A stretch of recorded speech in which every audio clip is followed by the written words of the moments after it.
ಆತ್ಮೀಯ ವೀಕ್ಷಕ ಬಾಂಧವರಿಗೆಲ್ಲ ನಮಸ್ಕಾರ. ಇವತ್ತಿನ ಪ್ರಕೃತಿ ರಹಸ್ಯ ಕಾರ್ಯಕ್ರಮಕ್ಕೆ ತಮ್ಮೆಲ್ಲರಿಗೂ ಸ್ವಾಗತ ಸುಸ್ವಾಗತ.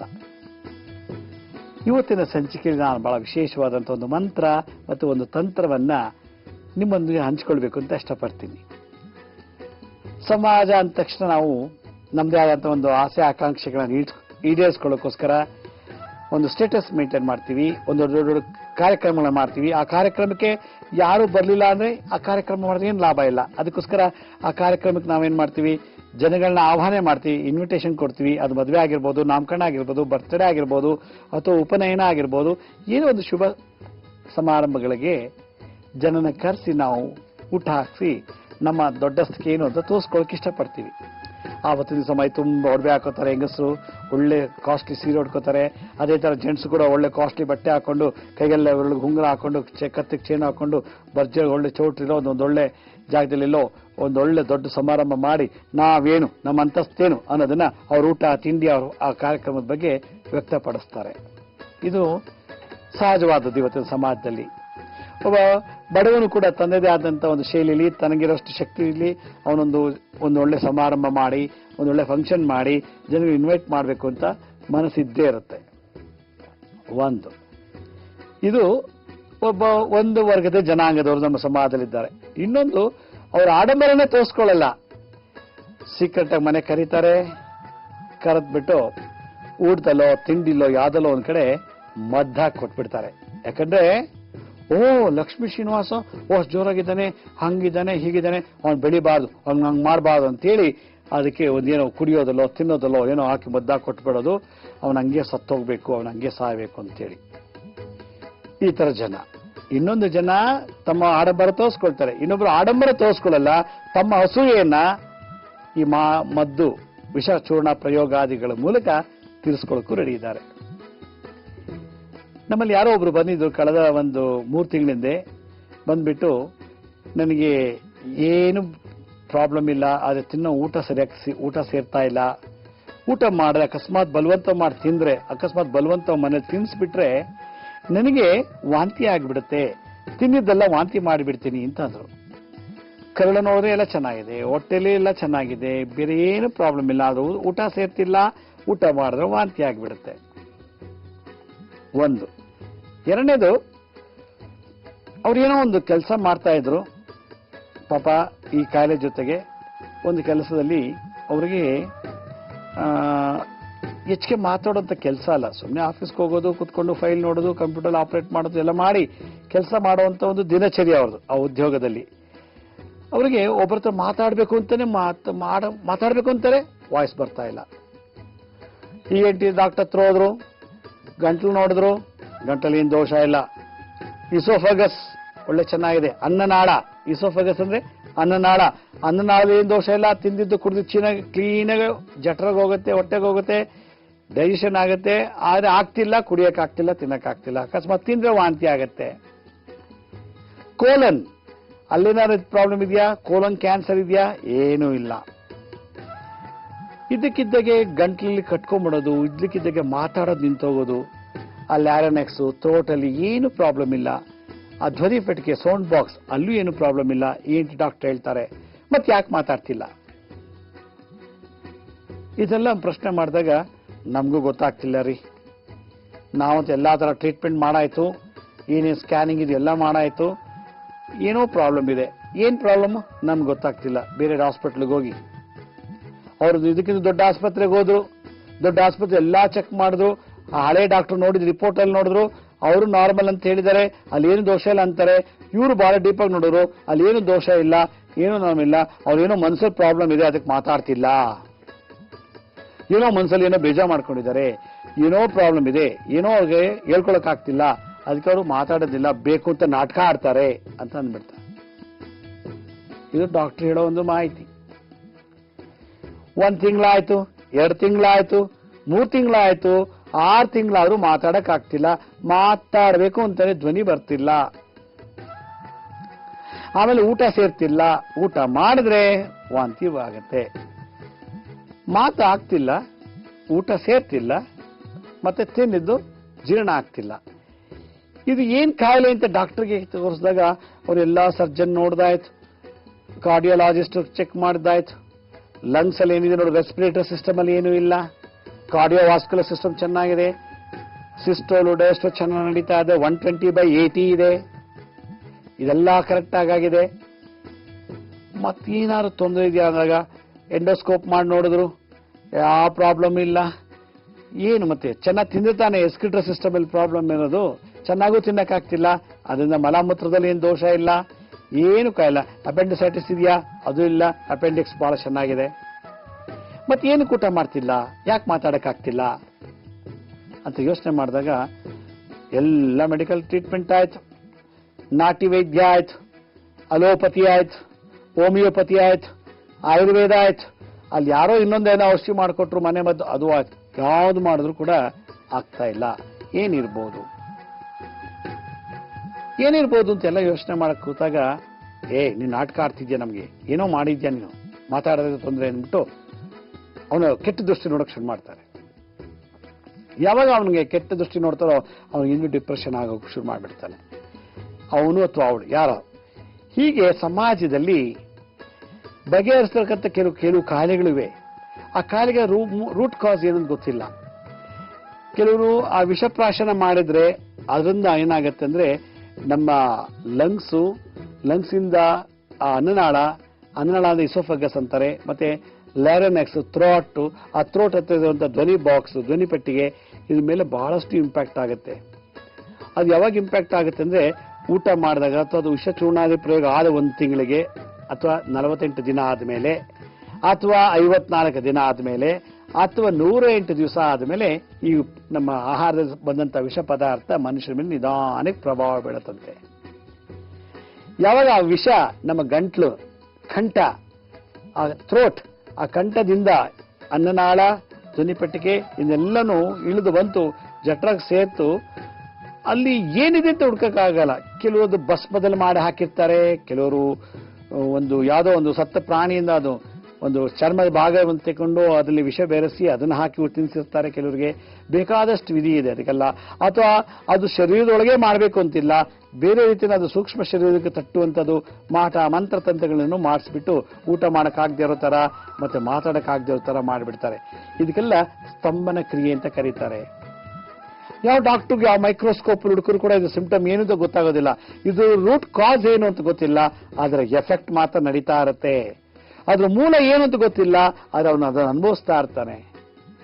ಈ ಎಲ್ಲ ಸಿಂಪ್ಟಮ್ಸ್ನ ನಾನು ಬಹಳ ವಿಶೇಷವಾಗಿ ಗಮನಿಸಿದಾಗ, ಕೆಲವರಿಗೆ ವಿಷಚೂರ್ಣಾದಿ ಪ್ರಯೋಗ ವಿಳ್ಯದೆಲೆಯಲ್ಲಿ, ಬೀಡಾದಲ್ಲಿ ಅಥವಾ ಪಾಯಸದಲ್ಲಿ, ಬಜ್ಜಿ, ಪಕೋಡ ಅಥವಾ ಯಾವ್ದಾದ್ರು ಒಂದು ತಿನ್ನೋ ಪದಾರ್ಥದಲ್ಲಿ ಹಾಕಿ ತಿನ್ನಿಸ್ಬಿಟ್ಟ ಅಂದ್ರೆ, ಪ್ರಯೋಗ ಮಾಡಿಸ್ಬಿಟ್ಟು ಅವನಿಗೆ ಯಾವ ಸರ್ಜನ್ ಯಾವ ಡಾಕ್ಟರ್ ಏನು ಮಾಡೋಕ್ಕಾಗಲ್ಲ. ಹಾಗಾದ್ರೆ ಈ ತರ ನೊಂದಂತ ಜನಗಳಿಗೆ ಯಾವ ರೀತಿ ಪರಿಹಾರ ಇದೆ ಅನ್ನೋದನ್ನ ನಾನು ಸಣ್ಣ ವಿರಾಮದಂತ ತಿಳಿಸ್ಕೊಡ್ತೀನಿ. ಬನ್ನಿ ಒಂದು ಪುಟ್ಟ ವಿರಾಮ ತಗೊಳ್ಳೋಣ.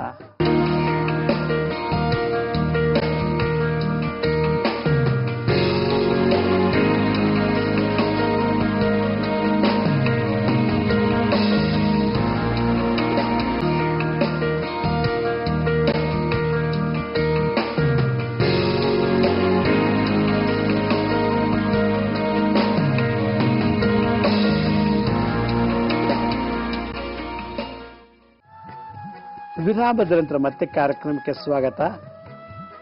ನಾವು ಯಾವುದೋ ದೊಡ್ಡ ಸಮಾರಂಭಗಳಿಗೆ ಊಟ ಅಂತ ಹೋಗ್ತೀವಿ, ಒಂದು ಫಂಕ್ಷನ್ಗೆ ಅಂತ ಹೋಗ್ತೀವಿ, ಅಲ್ಲಿಯೇ ಈ ಥರದ್ದು ನಡೆಯೋದು ಒಂದು ಸಂಗತಿ ನಾನು ಗಮನಕ್ಕೆ ಬಂದಿಲ್ಲ. ಆದರೆ ಯಾವ್ದಾದ್ರು ಒಬ್ರು ಮನೆಗೆ ವಿಶೇಷವಾಗಿ ನಮ್ಮನ್ನು ಕರೆದು ಬಹಳ ಬಲವಂತವಾಗಿ ಊಟಕ್ಕೆ ಇಟ್ಟಾಗ ಕೆಲವು ಗೋತ್ರದವರು ಇದನ್ನ ಮಾಡ್ತಾರೆ, ಊಟದಲ್ಲಿ ವಿಷ ಹಾಕೋದು ಅಂತ. ಹೀಗೆ ಒಬ್ರು ಹೆಂಗಸು ಬಂದವ್ರಿಗೆಲ್ಲ ಊಟದಲ್ಲಿ ಬಜ್ಜಿಲಿ ತರಕಾರಿ ಒಳಗೆ ಹಾಕಿ ಕೊಡೋದು, ಪಲ್ಯ ಮಿಕ್ಸ್ ಮಾಡಿಬಿಟ್ಟು ತರಕಾರಿ ಹಾಕಿ ಒಂದು ಪಲ್ಯ ಮಾಡೋದು, ಅದ್ರೊಳಗೆ ಮಿಕ್ಸ್ ಮಾಡಿ ಕೊಟ್ಬಿಡೋದು, ಇಲ್ಲ ಚಪಾತಿ ಒಳಗೆ ಒತ್ತು ಕೊಟ್ಬಿಡೋದು.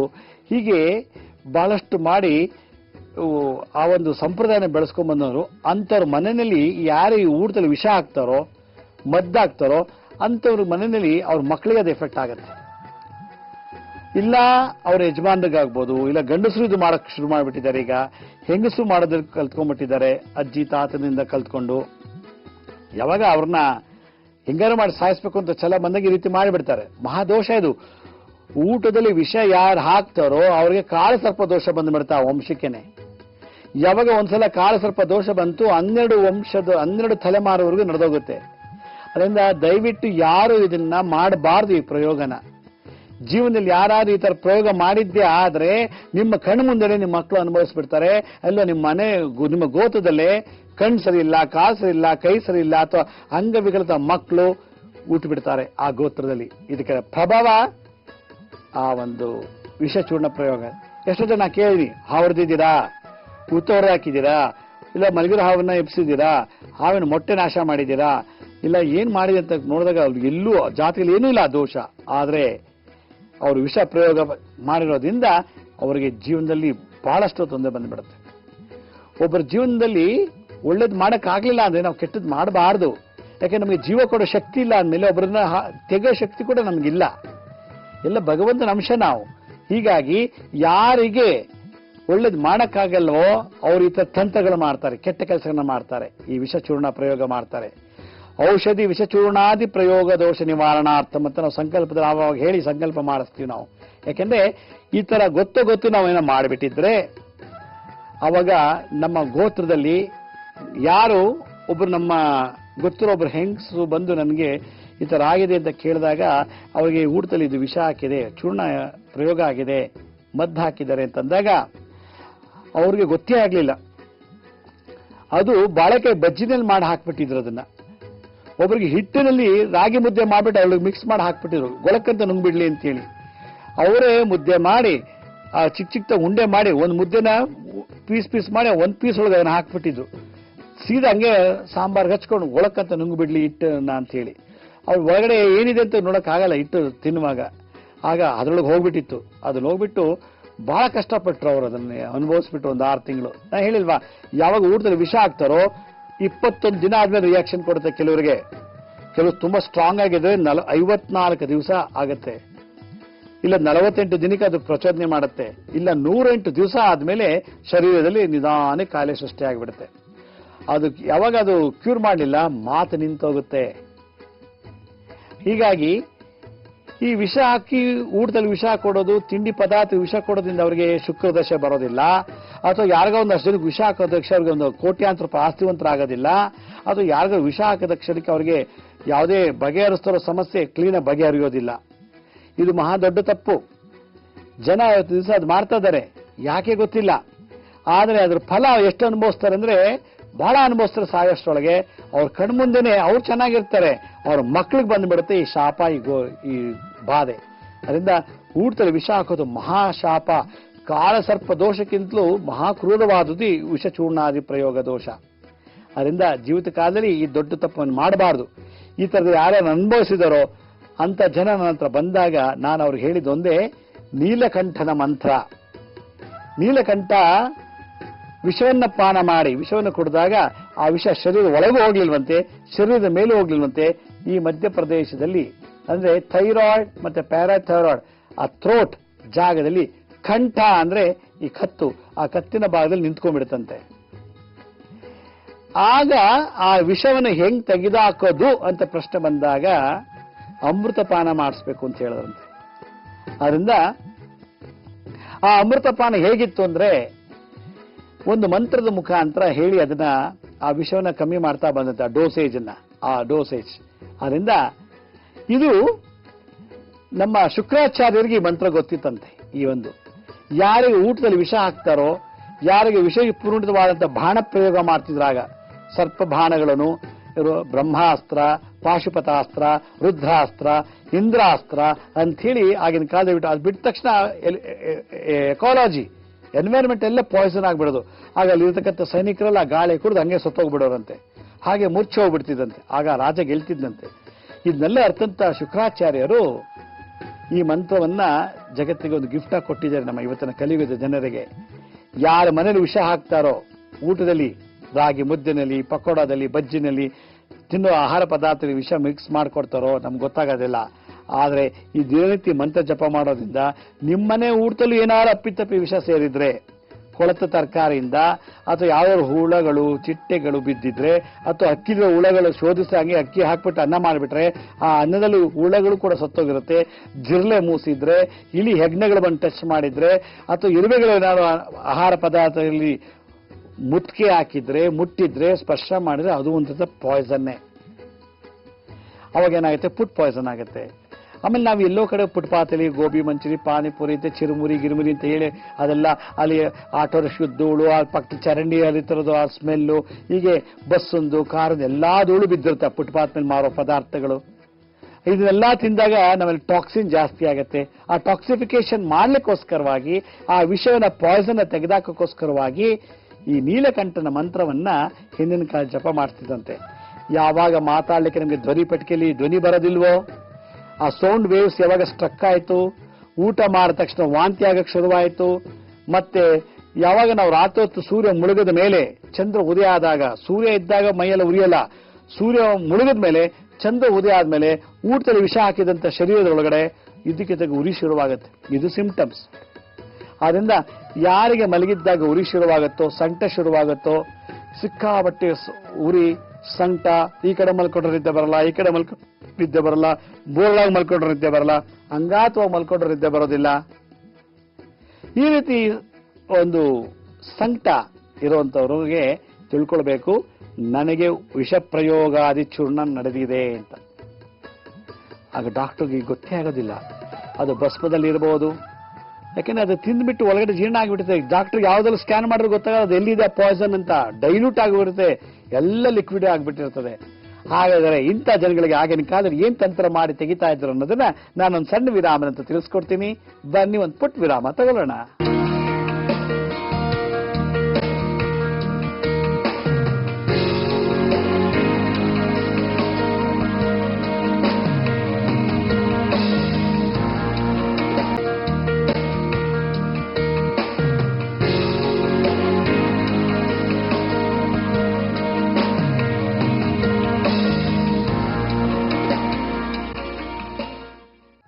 ವಿರಾಮದ ನಂತರ ಮತ್ತೆ ಕಾರ್ಯಕ್ರಮಕ್ಕೆ ಸ್ವಾಗತ.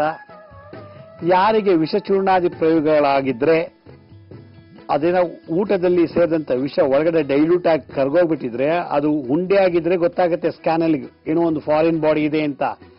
ಅದು ಡೈಲ್ಯೂಟ್ ಆಗಿ ಎಲ್ಲೋ ಒಂದ್ ಕಡೆ ಸ್ಟ್ರಕ್ ಆಗಿ ಕೂತಾಗ ಯಾವ ಡಾಕ್ಟರ್ಗೂ ಗೊತ್ತಾಗಲ್ಲ, ಯಾವ ಲ್ಯಾಬ್ ಟೆಕ್ನಿಷಿಯನ್ಗೂ ಗೊತ್ತಾಗೋದಿಲ್ಲ.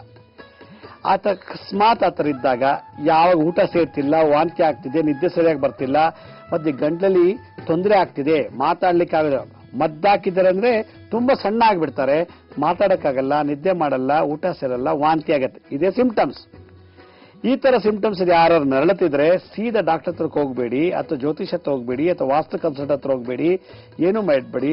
ನಾನು ಹೇಳುವಂತ ಒಂದು ವಿಶೇಷವಾದಂತ ಮಂತ್ರ, ಆ ಒಂದು ಮುದ್ರೆ, ಅದನ್ನ ನೀವು ತಂತ್ರವನ್ನ ಮಾಡಿದ್ದೇ ಆದ್ರೆ ಖಂಡಿತ 2 ದಿನದಲ್ಲಿ ಕ್ಯೂರ್ ಆಗಿಬಿಡುತ್ತೆ. ಇದು ನನ್ನ ಅನುಭವದ ಮಾತು. ಈ ತರ ಜನ ಸಾಕಷ್ಟು ಜನ ಬಂದೋಗಿದ್ದಾಗ ಅವ್ರು ಕೊಟ್ಟಿದ್ದ ಮಂತ್ರ, ಈ ಮುದ್ರೆ, ಈ ಒಂದು ತಂತ್ರನ ಹೇಳಿದಾಗ ಅವರು 3-4 ದಿನಕ್ಕೆ ಬಹಳ ಫಾಸ್ಟ್ ರಿಕವರಿ ಆಗಿದ್ದು ಉಂಟು. ಅದರಿಂದ ಯಾರು ಈ ತರ ನರಳುತ್ತಿದ್ದಾರೋ ಅವ್ರಿಗೆ ಇವತ್ತು ಮುದ್ರಾ ಮಂತ್ರ ತಂತ್ರ ಹೇಳ್ಕೊಡ್ತೀನಿ. ಆದ್ರೆ ಯಾರು ಈ ಊಟದಲ್ಲಿ ವಿಷ ಹಾಕುವಂತ ಜನ ಇದಾರಲ್ಲ, ಅಂತ ಕೆಟ್ಟ ಜನಗಳಿಗೆ ಕೆಟ್ಟ ಮಕ್ಕಳಾಗ್ತಾರೆ. ತಮ್ಮ ಕಣ್ಮುಂದನೆ ಆ ಮಕ್ಕಳು ತುಂಬಾ ಅಘೋರವಾಗಿ ಸ್ಕಿನ್ ಡಿಸೀಸ್ ಅಲ್ಲಿ, ಆಕ್ಸಿಡೆಂಟ್ ಇಲ್ಲಿ ಕಾಲೋದು, ಕೈಯೋ ಕಳ್ಕೊಳ್ಳೋದು, ಮತ್ತೆ ಬೇಗ ವಿಧವೆ ಆಗ್ತಾಳೆ ಅಂತ ಹೆಂಗಸು. ಅಕಸ್ಮಾತ್ ವಿಧವೆ ಆಗಿದ್ದು ಕೂಡ ಊಟದಲ್ಲಿ ವಿಷ ಆಗ್ತಿದ್ರೆ ಅಂತೊಳಗೆ ಯಾವುದೇ ಸಮುದಾಯ ಅವ್ರ ಮಕ್ಕಳು ದೂರ ಆಗ್ಬೋದು. ಯಾಕೆಂದ್ರೆ ಕಲಿಯುಗದಲ್ಲಿ ಬೇಗ ತಿರುವು ಸಾಕ್ಬಿಡುತ್ತೆ ಈ ನಾವು ಮಾಡೋ ಕೆಟ್ಟ ಕರ್ಮದ ಫಲ. ಅದರಿಂದ ದಯವಿಟ್ಟು ಈ ಕೆಲಸ ಯಾರು ಮಾಡಬಾರ್ದು. ಈಗ ನಡೀತಿರೋಂತೀರಿ ಏನಪ್ಪಾ ಅಂದ್ರೆ ನೋಡಿ, ಈ ಮುದ್ರೆ ತಗೋಬೇಕು. ಇದಕ್ಕೆ ಅರ್ಧಚಂದ್ರ ಅಂತ ಹೇಳ್ತಾರೆ, ಇದಕ್ಕೆ ಅರ್ಧಚಂದ್ರ ಮುದ್ರಾ ಅಂತಾರೆ. ನೋಡಿ ಈ ತರ ಅಂದ್ರೆ ನಮ್ಮ ಹೆಬ್ಬೆಟ್ಟು ಶುಕ್ರ ಗ್ರಹ ಸ್ಟ್ರೈಟ್ ಆಗಿರ್ಬೇಕು, ಇನ್ನು ಉಳಿದೆಲ್ಲ 4 ಬೆರಳು ಸಮವಾಗಿ ಜೋಡಿಸಿರ್ಬೇಕು. ಇದೇ ತರ ನೋಡಿ ಹಿಂಗ್ ಇಟ್ಕೊಳ್ಬೇಕು. ಈಗ ಒಂದಕ್ಕೊಂದು ಹಿಂಗ್ ಪ್ಯಾಚ್ ಮಾಡ್ಬೇಕು. ನೋಡಿ ಈ ರೀತಿ ಒಂದಕ್ಕೊಂದು, ಅಂದ್ರೆ ಬಲಗೈ ಕೆಳಗಡೆ, ಎಡಗೈ ಹಸ್ತ ಮೇಲೆ ಬರ್ಬೇಕು, ಬಲಗೈ ಕೆಳಗೆ, ಎಡಗೈ ಮೇಲೆ. ಇದನ್ನ ಹಿಂಗ್ ಇಟ್ಕೋಬೇಕು ಕತ್ತತ್ರ. ಇದಕ್ಕೆ ಕಂಠ, ಈಗ ಥೈರಾಯ್ಡ್ ಮತ್ತೆ ಪ್ಯಾರಾಥೈರಾಯ್ಡ್, ಮತ್ತೆ ಇಸೋಫಗಸ್ ಮತ್ತೆ ಥ್ರೋಟ್, ಲ್ಯಾರನೆಕ್ಸ್, ಇದಕ್ಕೆಲ್ಲ ನಮ್ಮ ಬೆರಳು ಸ್ಪರ್ಶ ಆಗಬೇಕು. ಈ ಹೆಬ್ಬೆಟ್ಟಿದೆಯಲ್ಲ, ಇಲ್ಲಿ ಪಂಚ್ ಮಾಡ್ಬೇಕು, ಇಲ್ಲಿ ಪ್ರೆಸ್ ಮಾಡ್ಬೇಕು, ಹಿಂಗೆ ಪ್ರೆಸ್ ಮಾಡ್ಬೇಕು. ಈ ಜಾಗದಲ್ಲಿ ಹಿಂಗೆ ಪ್ರೆಸ್ ಮಾಡ್ಬೇಕು. ಹಿಂಗೆ ಪ್ರೆಸ್ ಮಾಡ್ಬಿಟ್ಟು ಓಂ ಪ್ರೋಂ ಮೀಂ ಟಃ, ಓಂ ಪ್ರೋಂ ಮೀಂ ಟಃ, ಓಂ ಪ್ರೋಂ ಮೀಂ ಟಃ ಅನ್ನೋ ಮಂತ್ರ ಹೇಳಬೇಕು. ಈ ಹೆಬ್ಬೆಟ್ಟು ಇಲ್ಲಿ ಟಚ್ ಆಗಬೇಕು, ಹಿಂಗಿರ್ಬೇಕು. ಶುಕ್ರ ಇದು ಬಾಡಿ ಹೀಟ್ ಮಾಡುತ್ತೆ, ಏಕೆಂದ್ರೆ ಇದರಲ್ಲಿ ಹೆಬ್ಬೆಟ್ಟಲ್ಲಿ ಅಗ್ನಿ ತತ್ವ ಇರೋದು. ಇಲ್ಲಿ ಮೆಲ್ಟ್ ಮಾಡಿದಾಗ ಅದನ್ನ ಧ್ವನಿ ಪೆಟ್ಟಿಗೆ ಕ್ಲೋಸ್ ಆಗಿದ್ದು ಬಂದಾಗಿದ್ದು ಈ ಬಿಸಿ ತಾಪಕ್ಕೆ ಟಹ ಟಹ ಅನ್ನೋ ಬೀಜ ಮಂತ್ರ ಆ ಕಂಠ, ಥೈರಾಯ್ಡ್, ಪ್ಯಾರಾಥೈರಾಯ್ಡ್, ಅದ್ರ ಕೆಳಗಡೆ ಸೌಂಡ್ ಬಾಕ್ಸ್, ಅದು ಹಿಂಭಾಗ ಇಸೋಫಗಸ್ ಅನ್ನನಾಳ, ಅದನ್ನೆಲ್ಲ ಶುದ್ಧಿ ಮಾಡುತ್ತೆ. ನೀಂ ಟಹ ಓಂ ಪ್ರೋಂ. ಪ್ರೋಂ ಅನ್ನೋದು ಚೋರ ಭಯ, ಕಳ್ಳತನದ ಭಯ ಆಗಿದ್ರೆ, ಕಳ್ಳತನದಲ್ಲಿ ನಮ್ಗೆ ಊಟದಲ್ಲಿ ವಿಷ ಹಾಕಿ ಮಾಡಿದ್ರೆ, ಬಹಳ ಮೋಡಿ ಮಾಡಿ ನಮ್ಗೆ ಊಟ ತಿಂಡಿ ತಿನ್ನಿಸ್ಬಿಟ್ಟು ಅದ್ರ ವಿಷ ಹಾಕಿ ತಿನ್ಸಿದ್ರೆ ಈ ಪ್ರೋಂ ಅನ್ನೋ ಬೀಜ ಮಂತ್ರ ಹೇಳ್ಬೇಕಂತೆ. ಓಂ ಪ್ರೋಂ ನೀಂ ಟಹ. ನೀಂ ನೀನು ಅಂತ ಹೇಳ್ತೀವಲ್ಲ, ನೀನು ಆ ನೀ. ಓಂ ಪ್ರೋಂ ನೀಂ ಟಹ, ಓಂ ಪ್ರೋಂ ನೀಂ ಟಹ ಅಂತೇಳಿ ದಿನ ಬೆಳಗ್ಗೆ ರಾತ್ರಿ 108 ಸಲ ಈ ಮಂತ್ರ ಹೇಳಬೇಕು. ಓಂ ಪ್ರೋಂ ನೀಂ ಟಹ, ಓಂ ಪ್ರೋಂ ನೀಂ ಟಹ, ಓಂ ಪ್ರೋಂ ನೀಂ ಟಹ, ಓಂ ಪ್ರೋಂ ನೀಂ ಟಹ ಅಂತ ಹೇಳಿದ್ರೆ ಮದ್ದು ಹಾಕಿದ್ರೆ ಈಚೆ ಟಾಯ್ಲೆಟ್ ಅಲ್ಲಿ ಈಚೆ ಬಂದ್ಬಿಡುತ್ತೆ, ಇಲ್ಲ ಜೋರಾಗಿ ವಾಂತಿ ಮಾಡಿ ಈಚೆ ತೆಗೆಸ್ಬಿಡುತ್ತೆ. ಯಾವಾಗ ನೀವು ಊಟ ಮಾಡಕ್ ಶುರು ಮಾಡ್ತಿರೋ ವಾಂತಿ ಸ್ಟಾಪ್ ಆಯ್ತು ಅಂದ್ರೆ ಅದು ಮದ್ದು ಈಚೆ ಬಂದಿದೆ ಅಂತ ಅರ್ಥ. ಯಾವಾಗ ಆರಾಮಾಗಿ ನಿದ್ದೆ ಮಾಡ್ತಿದ್ದೀವಿ, ಹೊಟ್ಟೆ ಉರಿ ಸಂಕಟ ಇಲ್ಲ ಅಂದ್ರೆ ನೀವು ಚೆನ್ನಾಗಿದ್ದೀರಿ ಅಂತ ಅರ್ಥ. ಯಾವಾಗ ಧ್ವನಿ ಪೆಟ್ಟಿಗೆ ಮುಚ್ಚಿತ್ತು ಚೆನ್ನಾಗಿ ಓಪನ್ ಆಯ್ತು ಅಂದ್ರೆ ಮಾತಾಡಕ್ ಶುರು ಮಾಡಿದ್ರೆ ಅವನು ಚೆನ್ನಾಗಿದ್ದೀನಿ ಅಂದ್ರೆ ಆ ಮದ್ದು ಈಚೆ ಹೋಗಿದೆ ಅಂತ. ಅಯ್ಯೋ ಈ ಮುದ್ರೆ ಈ ಮಂತ್ರ ಹೇಳಕ್ ಆಗಲ್ಲ ಅಂತ ಕೆಲವು ಸೋಮಾರಿಗಳಿಗೆ ಇನ್ನೊಂದು ತಂತ್ರ ಇದೆ. 5 ಅಥವಾ 3 ಅಥವಾ 5 ಯಾಲಕ್ಕಿನ ತೆಗೆದುಕೊಂಡು ಆ ಯಾಲಕ್ಕಿ ಕಾಯಿದ ಬೀಜಗಳ ತೆಗೆದ್ಬಿಟ್ಟು ಅದಕ್ಕೊಂದು ಸ್ವಲ್ಪ ಜೀರಿಗೆ ಮಿಕ್ಸ್ ಮಾಡಬೇಕು. ಯಾಲಕ್ಕಿ, ಜೀರಿಗೆ, ಒಂದು ಅರ್ಧ ಚಿಟಿಕೆಯಷ್ಟು ಜೀರಿಗೆ, ಅದೇ ಆ ಒಂದು ಯಾಲಕ್ಕಿ ಕಾಯಿ ಬೀಜ ಮುಚ್ಕೊಳ್ಳೋಷ್ಟು ಜೀರಿಗೆ ಹಾಕ್ಬಿಟ್ಟು ಓಂ ಪ್ರೋಂ ನೀಂ ಟಹ, ಓಂ ಪ್ರೋಂ ನೀಂ ಟಹ ಅನ್ನೋ ಮಂತ್ರನ ಈ ಯಾಲಕ್ಕಿ ಮತ್ತೆ ಜೀರಿಗೆ ಎನರ್ಜೈಸ್ ಮಾಡಬೇಕು ಮಂತ್ರ ಮುಖಾಂತರ. ಈ ಮಂತ್ರ ಹೇಳಿದಾಗ ಅಂಗೈನಲ್ಲಿ ಎನರ್ಜಿ ಶಾಖ ಉತ್ಪತ್ತಿ ಆಗುತ್ತೆ. ಆ ಶಾಖನ ಜೀರಿಗೆ ಮತ್ತೆ ಏಲಕ್ಕಿ ಸಕ್ ಮಾಡುತ್ತೆ, ಮೆಡಿಸಿನ್ ಪ್ರೊಡ್ಯೂಸ್ ಮಾಡ್ದಂಗಾಗುತ್ತೆ. ಆ ತಾಪ ಬಂದಂತ ಜೀರಿಗೆ ಮತ್ತೆ ಏಲಕ್ಕಿನ ಚೆನ್ನಾಗಿ ಹಾಕಿ ತಿಂದ್ಬಿಟ್ಟು ಅಗಲ್ಬಿಟ್ಟ ಅಂದ್ರೆ ಆರಾಮಾಗಿ ಈಚೆ ಬಂದ್ಬಿಡುತ್ತೆ ಲೂಸ್ ಮೋಷನ್ ಅಲ್ಲೇ ಆ ಮದ್ದು. ಅದರಿಂದ ಏಲಕ್ಕಿ ಮತ್ತೆ ಜೀರಿಗೆ 2 ಮಿಕ್ಸ್ ಮಾಡಿ ತಿನ್ಬೇಕು. ಅದಕ್ಕೆ ಯಾರ ಮನೆಗೆ ನಿಮ್ಗೆ ಅನುಮಾನ ಇದ್ದಾಗ, ಬೇರೆ ಊರಿಗೆ ಹೋದಾಗ, ಹೊರಗಡೆ ಯಾರ ಮನೆಯಲ್ಲೂ ಹೋಗಿ ಊಟ ಕೂತಾಗ, ಊಟ ಮಾಡಿದ್ಮೇಲೆ ಜೋಬಿಂದ 2 ಏಲಕ್ಕಿ ತೆಗೆದುಬಿಟ್ಟು ಪಟ್ಟಂತ ಬಾಯಿಗೆ ಹಾಕೋಬೇಕು. ಇಲ್ಲ ಏಲಕ್ಕಿ ಮತ್ತೆ ಜೀರಿಗೆ ಮಿಕ್ಸ್ ಮಾಡಿ ಒಂದು ಸಣ್ಣ ಬಾಕ್ಸ್ ಅಲ್ಲೋ ಒಂದು ಪಾಕೆಟ್ ಎಲ್ಲೋ ತಗೊಂಡು ಜೋಬಲ್ಲಿ ಇಟ್ಕೋಬೇಕು. ಯಾರಿಗೂ ಗೊತ್ತಿದೆ ಜಾಗದಲ್ಲಿ ಹೋಗ್ಬಿಟ್ಟು ಓಂ ಪ್ರೋಂ ನೀಂ ಟಹ, ಓಂ ಪ್ರೋಂ ನೀಂ ಟಹ, ಓಂ ಪ್ರೋಂ ನೀಂ ಟಹ. ಇದು ತಂತ್ರ. ಮುದ್ರೆ ಇದು ಮಂತ್ರ. ಓಂ ಪ್ರೋಂ ನೀಂ ಟಹ ಇದು ಮಂತ್ರ. ತಂತ್ರ ಯಾಲಕ್ಕಿ ಜೀರಿಗೆ 2 ಮಿಕ್ಸ್ ಮಾಡಿ ತಿಂದ್ಬಿಡ್ಬೇಕು. ಆಗ ಅದೆಂತ ವಿಷ ಪ್ರಯೋಗಾದಿ ಚೂರ್ಣ, ಔಷಧಿಯಿಂದ ಕೊಟ್ಟಿರ್ಬೋದು, ಅಥವಾ ಕೆಲವು ಪಾಯ್ಸನ್ ಇಂಜೆಕ್ಷನ್ ಕೊಟ್ಬಿಡ್ತಾರೆ ಬೇಕು ಅಂತಲೇ, ಕೆಲವು ಮಾತ್ರೆಗಳಲ್ಲಿ ಹಾಕೊಟ್ಬಿಡ್ತಾರೆ, ಕೆಲವು ಸಿರಪಲ್ಲಿ ಮಿಕ್ಸ್ ಮಾಡಿ ಕೊಟ್ಬಿಡ್ತಾರೆ ಬೇಗ ಸಾಯಲಿ ಅಂತ. ಆಸ್ತಿಗೋಸ್ಕರ ಮಾಡ್ತಾರೆ. ಏನೋ ಕೆಟ್ಟ ಜನ ಜಗತ್ತಿನಲ್ಲಿದ್ದಾರೆ. ಇಷ್ಟೆಲ್ಲ ಊಟದ ವಿಷ ಸಾಯಿಸ್ತಾರ? ಅವ್ರೇನು 5 ವರ್ಷ ಬದುಕ್ತಾರ? ಅವರು ಸಾಯಲೇಬೇಕು.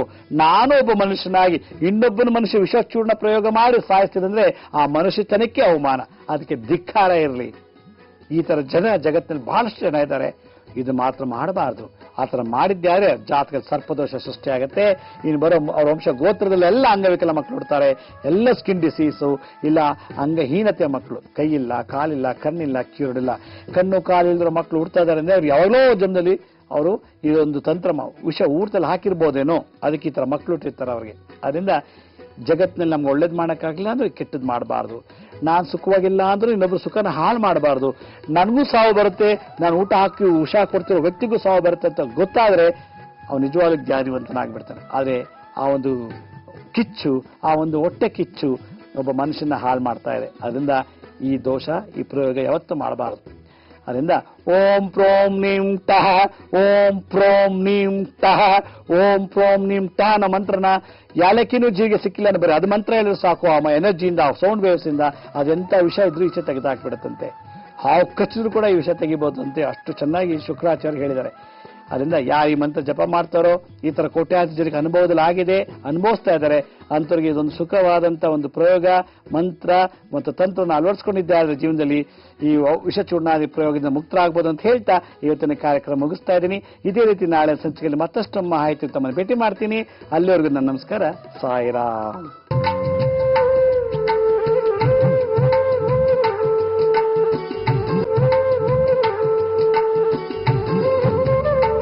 ಪ್ರಕೃತಿ ರಹಸ್ಯ ಬದಲಾದ ಸಮಯದಲ್ಲಿ ಬೆಳಗ್ಗೆ 8:30 ಬದಲಾಗಿ 7:30ಕ್ಕೆ.